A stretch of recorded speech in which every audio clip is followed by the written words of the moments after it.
اس دنیا میں واحد انسان ہے جس کو اللہ تعالیٰ کی ذات نے درد دل عطا کیا، جس کی زندگی میں تکلیف ہے، جس کی زندگی میں دکھ ہے، جس کی زندگی میں درد ہے، جس کی زندگی میں مصیبت ہے، بھوک ہے، افلاس ہے، اس نے زندگی میں عشق کرنا ہے، محبت کرنی ہے، اس کے دل نے ٹوٹنا ہے، دل نے چور چور ہونا ہے، واحد انسان ہے جس کے اوپر اتنی مصیبتیں، اتنی تکلیفیں اللہ اتارتا ہے۔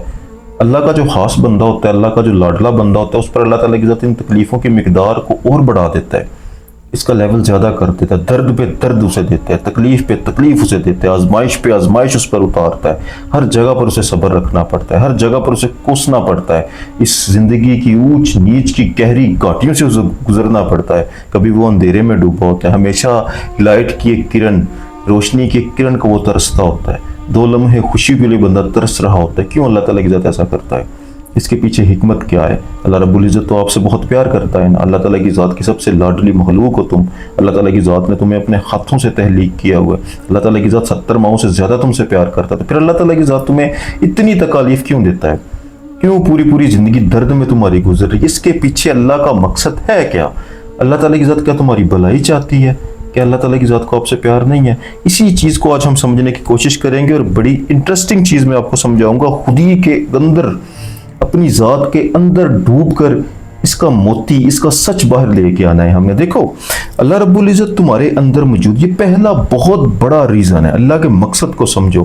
اللہ تعالیٰ کی ذات تمہارے اندر موجود 4 صورتوں میں سے 2 کو نیچے لے کے جانا چاہتا ہے اور 2 کو اوپر لے کے آنا چاہتا ہے، 2 کو ختم کرنا چاہتا ہے اور 2 کو بقا دینا چاہتا ہے۔ اس کا مطلب کیا ہے؟ اس کا مقصد کیا ہے؟ دیکھو، انسان ہے نا، انسان کو اللہ تعالیٰ کی ذات نے 4 عناصر سے پیدا کیا: مٹی، ہوا، آگ اور پانی۔ اس میں ہر کسی صورت کی الگ الگ خوبی ہے، ہر صورت کے اندر اس کی اپنی ایک فطرت ہے۔ جو مٹی اور پانی ہے، اس کے اندر سے نور نکلنا ہے، یعنی یہ والا جوڑا جب اکٹھا ہوگا تو اس کے اندر سے نور نکلے گا، اور جب ہوا اور آگ اکٹھی ہوگی تو اس کے اندر سے نار شیطان پیدا ہوتا ہے۔ تو اللہ تعالیٰ کی ذات تمہاری ذات کے اندر نار شیطان کو کم کرنا چاہتا ہے، اور تمہاری ذات کے اندر ان 2 عناصر یعنی مٹی اور آپ کے اندر موجود پانی کو اوپر لے کے آنا چاہتا ہے۔ میں ذرا اور باریکی میں جا کے اس چیز کو سمجھاتا ہوں، کیونکہ کھیل آپ کی ذات کے اندر موجود صورتوں کا ہے۔ سلطان فرماتے ہیں نا کہ انسان جب گہری میڈیٹیشن کرتا ہے، اس کے روح بیدار ہوتی ہے، تو انسان اس ڈائمنشن سے آزاد ہو جاتا ہے۔ جب گہری میڈیٹیشن میں اللہ تعالیٰ کی ذات تمہیں باطنی آنکھیں عطا کرے گا تو تم اپنی ذات کے اندر یہ 4 صورتیں دیکھ سکتے ہو۔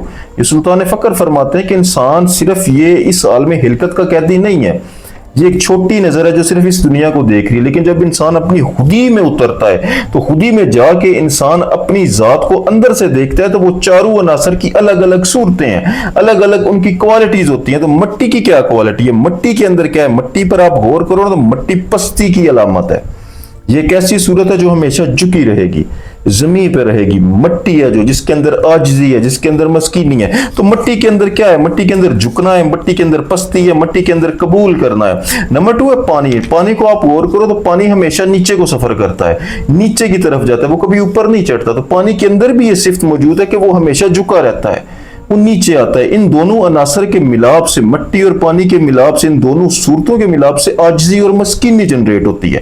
عاجزی اور مسکینی کی وجہ سے نور پیدا ہوتا ہے جو اللہ تعالیٰ کی ذات کی قدرت کا نور ہے۔ اس کے علاوہ اگر تم دیکھو اپنی ذات کے اندر موجود آگ سے اللہ تعالیٰ کی ذات نے شیطان کو بنایا، آگ سے اللہ تعالیٰ کی ذات نے جنات کو بنایا۔ اسی چیز کا ابلیس نے غرور کیا تھا کہ میں آگ سے بنا ہوں۔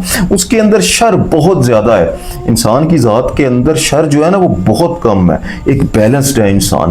جنات کے اندر شر بہت زیادہ، وہ بہت زیادہ شرارتی ہوتا ہے۔ اس آگ کی وجہ سے انسان کے اندر شہوت ہے، انسان کے اندر غرور ہے، انسان کے اندر تکبر ہے، انسان ایک شیطانی صفت بن جائے گا اگر انسان کے اندر یہ آگ والی کوالٹی بہت زیادہ بڑک اٹھے۔ اس کے ساتھ ہے ہوا۔ ہوا انسان کی ذات کے اندر کام کرتی ہے خواہشات کا۔ ہوا پر غور کرو تو ہوائیں ہمیشہ اوپر کو چڑھتی ہیں، آگ ہمیشہ اوپر کو چڑھتی ہے۔ مٹی نیچے کو ہوتی ہے، پانی نیچے کو ہوتا ہے، ہوا بھی اوپر کو چڑھتی ہے اور پانی بھی اوپر کو چڑھتا ہے۔ اگر آپ کے اندر آگ بڑکے گی، اس کو ہوا لگے گی تو آگ مزید بڑکے گی، آپ کی ذات کے اندر غرور اور تکبر پھیل جائے گا، جس کی وجہ سے آپ کی ذات نار شیطان اور نفس امارہ کی قیدی ہو جاتی ہے۔ تو اللہ تعالیٰ کی ذات آپ کی ذات کے اندر موجود آگ، آپ کی ذات کے اندر موجود ہوا اور حرص کے ڈیرے کو ختم کرنے کے لیے، انسان کی خواہشات کا سمندر تھم جائے، اس کا تکبر مٹ جائے، اس کی آگ ٹھنڈی پڑ جائے۔ اس لیے انسان، اللہ تعالیٰ کی ذات انسان کو بے پناہ تکلیفیں عطا کرتا ہے، بے پناہ درد دیتا ہے، بے پناہ اذیتیں دیتا ہے۔ انسان پوری زندگی آزمائشوں سے گزرتا ہے، جہاں پر آخر انسان کو ہوش ہی باقی نہیں رہتا کہ وہ تکبر کر سکے۔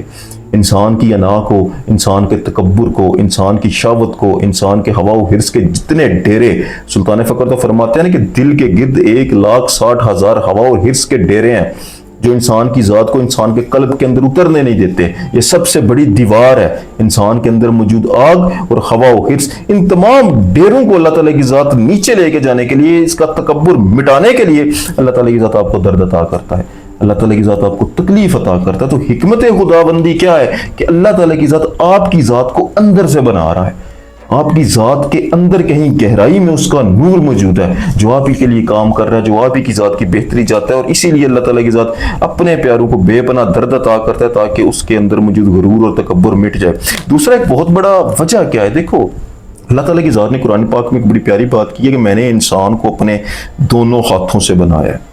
اس کو جب کبھی عام بندہ پہلی دفعہ جب میں نے بھی پڑھا تھا تو میرے ذہن میں پتہ کیا آیا تھا، میرے ذہن میں آیا تھا کہ شاید جیسے کوئی آٹا گوندا جاتا ہے نا، یعنی حضرت آدم علیہ السلام کا جب خمیر تیار ہوا، آسمان کے اونچے کنارے پر رکھ کر اس مٹی کو گوندا گیا تو اللہ تعالیٰ کی ذات نے خود اس مٹی کو گوندا تھا۔ جیسے ہم آٹا گوندتے ہیں نا، اسی طریقے سے اللہ تعالیٰ کی ذات نے دونوں ہاتھوں سے آدم کا خمیر تیار کیا تھا۔ لیکن میں غلط تھا، کافی عرصہ تک میرے ذہن میں یہی اس کی جو ہے نا وہ رہی کہ شاید یہ بات ہے۔ لیکن میں نے ایک دفعہ اللہ کے ولیوں کی تعبیریں پڑھی، تفسیریں پڑھی، تو پھر مجھے پتا چلا کہ اللہ کے ولی کیا کہتے ہیں۔ اللہ رب العزت کے جو یہ دونوں ہاتھوں کا ذکر ہے نا کہ میں نے آدم کو دونوں ہاتھوں سے تخلیق کیا، تو اللہ کے ولی فرماتے ہیں کہ اللہ تعالیٰ کی ذات نے بولا کہ میں نے اس کے اندر خیر کو بھی رکھا ہوا ہے، میں نے اس کے اندر شر کو بھی رکھا ہوا ہے۔ خیر اور شر، اللہ تعالیٰ کی ذات نے نور روح بھی آدم کے اندر رکھا ہوا ہے، اللہ تعالیٰ کی ذات نے نار شیطان بھی آدم کے اندر پیوست کر دیا ہوا ہے۔ یعنی وہ والا دونوں چیزیں جب اللہ تعالیٰ کی ذات نے اس خلقت کا آغاز کیا، اس کائنات کا آغاز کیا، تو سلطان فرماتے ہیں اللہ تعالیٰ کی ذات نے پہلے دائیں جانب مڑ کے دیکھا تو اللہ تعالیٰ کی ذات نے نور محمد مصطفیٰ صلی اللہ علیہ وسلم کو پیدا کر دیا۔ پھر بائیں جانب اللہ تعالیٰ کی ذات نے جلال کی نظر سے دیکھا تو نار شیطان پیدا ہو گئی۔ یہ دونوں ایک ٹائم پر نور پیدا ہوئے تھے، ایک نور احمد صلی اللہ علیہ وسلم تھا، ایک نار شیطان تھی۔ تو اللہ تعالیٰ کی ذات نے آدم کو جب تخلیق کیا تو دونوں ہاتھوں سے تخلیق کیا، تو دونوں نور یعنی نور روح بھی انسان کی ذات کے اندر موجود ہے اور نار شیطان بھی انسان کی ذات کے اندر موجود ہے۔ تو اللہ تعالیٰ کی ذات جب تمہیں تکلیف دیتا ہے نا، جب تمہیں درد دیتا ہے تو اللہ تعالیٰ کی ذات تمہیں نور روح کی جانب لے کے آنا چاہتا ہے۔ اس کی وجہ یہ ہے کہ نور روح تک پہنچنے کے لیے تمہارے دل کا صاف ہونا بہت ہی ضروری ہے کہ دل کا آئینہ صاف ہو۔ دل کے آئینے کے صاف ہونے کے لیے آپ کے نفس امارہ کو ٹوٹنا ہوگا، اس کا تکبر خاک میں ملنا ہوگا، اس کی خواہشات کو کنٹرول کرنا ہوگا۔ تو اللہ تعالیٰ کی ذات جب تمہیں بہت زیادہ درد اور تکالیف دیتا ہے تو در حقیقت اللہ تعالیٰ کی ذات جو تمہارے اندر نار شیطان ہے، جو نفس امارہ ڈیمانڈ کرتا ہے، خواہش کرتا ہے، اس نفس امارہ کو توڑنے کے لیے، تمہاری خواہشات پہ خواہشات کے جو ڈیرے لگے ان کو توڑنے کے لیے اللہ تعالیٰ کی ذات تمہیں درد دے رہا ہے، تمہیں تکلیف دے رہا ہے تاکہ تمہیں خوشی باقی نہ رہے۔ یہ نفس امارہ کو اللہ رب العزت اتنا مجبور کرے گا، یہ تھک ہار کر تمہارے قلب کے اندر جا کے پناہ لے گا، تمہاری ذات کے اندر، تمہاری خودی کے سمندر کے اندر تمہاری ذات خود ڈوبے گی۔ جب تم اپنی ذات کے اندر ڈوبو گے تو اندر سے تمہارا دل ایک آئینے کی طرح صاف ہوگا، تو تم نور روح کی جانب بڑھنا شروع ہو جاؤ گے۔ تو اس کے پیچھے حکمت کیا ہوئی؟ سب سے بڑی چیز جو میں نے آپ کو بتائی ہے نا کہ اللہ تعالیٰ کی ذات ایک تو مٹی اور آپ کے اندر پانی جو عناصر ہے نا ان کو استعمال کرنا چاہتا ہے اور آپ کے تکبر اور ہوا و حرص کو نیچے کرنا چاہتا ہے۔ دوسرا اللہ تعالیٰ کی ذات آپ کو نور روح تک پہنچانا چاہتا ہے، تو 7 پردوں کے نیچے موجود تمہاری روح کی روشنی تم تک پہنچ جائے۔ اسی لیے اللہ رب العزت نے تمہیں تکلیف سے گزارا، تمہیں درد سے گزارا۔ اور اینڈ پہ میں ایک بات کروں، وہی ذات ہے جس نے قرآن میں یہ بتایا نا کہ میں ہی ہوں جو ظلمت کے اندھیروں سے تمہیں نکال کر نور کی جانب لے آتا ہوں۔ یہ ظلمت کے جو اندھیرے ہیں نا یہ کہیں باہر نہیں ہے، یہ القرآن ہے نا، قرآن ہمیں بتانا ہے کہ ظلمت کے اندھیروں سے نکال کے تمہیں لاتا ہوں۔ وہ قرآن بھی تمہاری ذات کے اندر موجود ہے، وہ ظلمت کا اندھیرا تمہاری ذات کے اندر موجود ہے، اور وہی ہے جو اس ظلمت کے اندھیرے سے تمہیں نکال کر نور کی جانب لے کے جا رہا ہے۔ تو یہ جو ہوا و حرص، یہ جو آگ ہے، یہ ظلمت کا اندھیرا ہے، یہ نفس امارہ یہ ظلمت کا اندھیرا ہے، اور اس کا توڑ تکلیف اور درد ہے۔ یہ تکلیف اور درد عطا کر کے تمہیں یہ ظلمت کے اندھیرے اللہ تم سے دور ہٹا کے تمہیں نور تک لے کے جانا چاہتا ہے۔ یہی حکمت خداوندی ہے۔ آج کے لیے اتنے، جزاک اللہ خیر و رازقین۔